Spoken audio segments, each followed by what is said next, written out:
Trading from the extremes. Now, it's not always my favorite thing to do, but there is money to be made in really any type of setup. It's just about what can you do most consistently and what's your most confident setup that you could read and react off of. And when you look at this Friday's trade, it's not going to make a whole lot of sense on, oh, I see exactly why he loved that, but I want to show you a little insight on what I was reading. But let's first go what happened first at the open. So clearly bullish, very bullish. Buyers are in control, all above New York VWAP. Now, I'd love to just brag and rub it in your face when I get the chance because we get a first break of open range high. Telling you all the time not to chase those because they often don't run. I preach about it heavily. I'm going to do an update to it and preach it even more on Futures 2.0, not taking this first break open range high. This is my full VWAP strategy. You can get access to it if you just use code FIRST. And once you go through that, you can tune into the live streams where we take these setups that I'm teaching you in there every day. But I'm going to say, first break open range high or low, either one, doesn't often run very far at all. It's normally the second one. That's what you're going to see in the strategy. And this is the case in point of not chasing those longs just because it's inducing you and inducing amateurs to just jump in too late. And now ideally it would come back higher, but after you lose because you bought it at too high of a price. But in this day, it completely turns around and you get fully smoked. Now on top of that, let's not just also buy a falling knife of saying, well, my favorite VWAP is the New York VWAP. That is true. I want to be buying it off of here. I'm looking for a retest to this New York VWAP and a break back out the open range high for a second time. Now, the thing missing on this price action, if you look, where is the turn? I want to say at least, we're on a 1 minute, and I'd like more, but at least 1 minute closure saying, oh, buyers close bullish there. We're looking like we're trying to hold and respect this VWAP, right? But it just completely cut right through. So don't predict or don't call that we're going to bounce there, saying, oh, we're at New York, let me just buy it. You want to see if you could slow and turn, and then you buy it 2 minutes later, right? A little bit higher, but you get more confirmation that you're not just jumping in as this thing just free falls to the bottom, right? So there's 2 lessons on the day already. Make sure you write those down of not chasing the first break open range low, and don't just call a bounce. You have to actually see it bounce. Now, after that drop, I did like the longs, but I can't just be long it now below New York VWAP. Sellers are clearly stepping in. Buyers have disappeared. But now we're at another VWAP on the bottom. One thing I didn't touch on is this green one on top is all-time high VWAP. We're rejecting that. So another reason maybe not to just trade right through it unless you can get some confirmation that buyers are wanting to or trying to. And then when it gets to the bottom, I can't just sell it here because we're at this previous day's New York VWAP where I look for support. So today was all about using that 15-minute as I do every day, but really just trying to break down, well, what is, in my opinion, maybe most likely to happen. So let's look at from yesterday into today what we're reading on the whole VWAP. So you have the overnight. It was more so bullish for sure, higher highs and higher lows. Couldn't break below this previous day's New York VWAP. You look at the end of yesterday, sellers tried to move us lower. Sellers tried to move us lower and hold there twice in the New York session. Couldn't do it. All right, so since overnight, sellers did not step back in. It's been buyers since yesterday's afternoon and into this afternoon or Asia session and into the open here. Okay, cool. That's why we're liking the longs at the open, but this thing is just drifting higher without us. We can't just jump in the longs now. And then this is where it rejects that all-time high VWAP, comes right back down.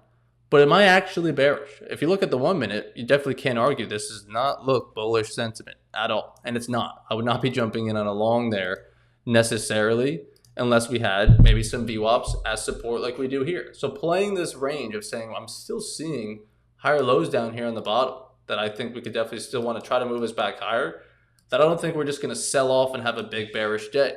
Of course, I could be wrong, right? Some of these things are opinions, but also just experience on, are we actually bearish or are we just ping-ponging around these 3 VWAPs, 2 VWAPs really, of the all-time high and yesterday's New York? Because, I mean, it told us overnight, yeah, we don't really want to get below here. So the fact that we're still not getting below it now, I believe it. I'm not going to try to sell through that. So let me try to long it back up. Although it's fighting New York VWAP, not great. It's below the overnight VWAP in black here, not great.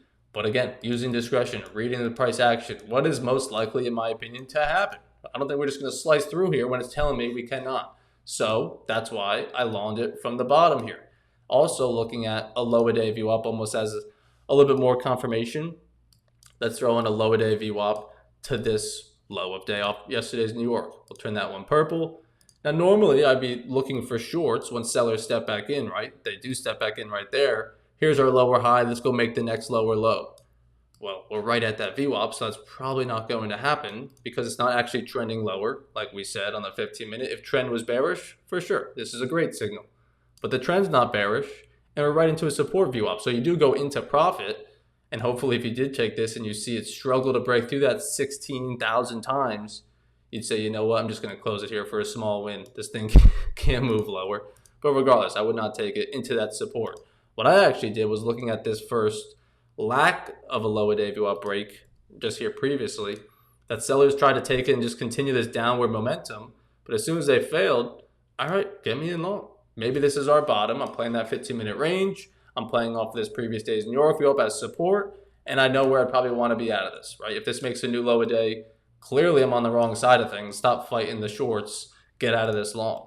But I time it pretty well. I'm waiting for that higher day or lower day VWAP break to not be broken, right? Giving the sellers a chance. They failed. Okay, all I needed to know. And I scalped it up to the New York VWAP. Not completely. I closed it somewhere along there because that's 3-4 minutes of straight up fighting some VWAPs.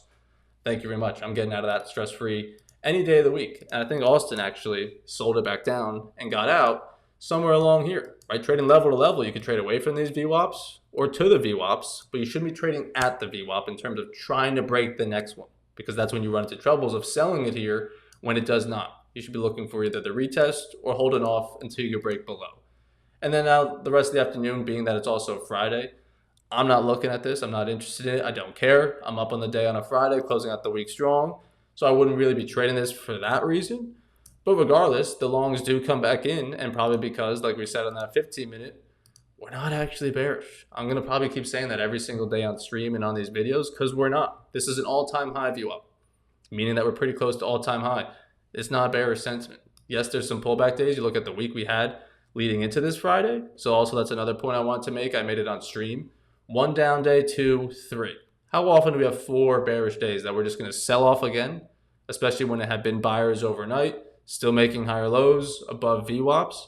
Let's use some probabilities. Do we probably just flush lower here? Probably not. It's been buyers trying to battle their way in, and until we get new information that sellers are really cooking us lower, I'm not going to lean short at this time because we're still holding above some VWAPs. Now, I'm not going to bore you guys with all of it, but let's just go to the daily chart real quick on this continuous contract so we can just see everything. You can see this is where I use my higher time frame VWAPs. But let's just zoom it in. 3 down days. We bounced a little bit. This was that Friday move up here.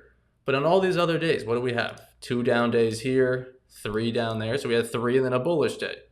2 red days. 1. 2 red days.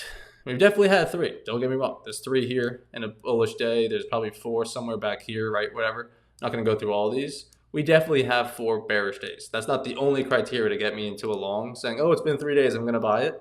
No. But the fact that we are beat down 3 days in a row and we're trying to show some buying sentiment, yeah, I don't think we'll probably have a 4th day given this information.